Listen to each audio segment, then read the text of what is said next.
এক প্লেটে 3টে পরোটা, আনলিমিটেড তরকারি, একটা সেদ্ধ ডিম, এক টুকরো পেঁয়াজ, একটা কাঁচা লঙ্কা 30 টাকা। রাজুদার এই ডায়লগ শুনে যাদের গায়ে জ্বালা ধরে, এখন তাহলে শোনো তোমরা রাজুদা মাসে কত ইনকাম করে। বেশি না, এক মাসে মাত্র 60,000 টাকা। কি বলছিস তুই? হ্যাঁ কাকি, আমি ঠিকই বলছি। তাহলে রাজুদার মুখেই শুনে নাও।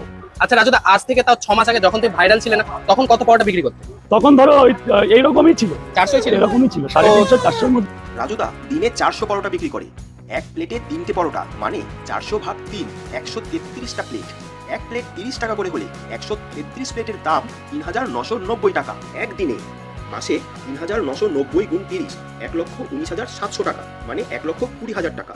সব খরচ বাদ দিয়ে যদি 50% লাভ থাকে, তাহলে 1,20,000 টাকার 50% 60,000 টাকা। আর তাই তো রাজুদা সেজে গুজে বউকে নিয়ে ঘুরে বেড়াচ্ছে, মন্ত্রী মিনিস্টারদের সাথে ওঠা বসা করছে। এখন কি আর জিজ্ঞেস করবে? তুমি কত টাকা মাইনে পাও?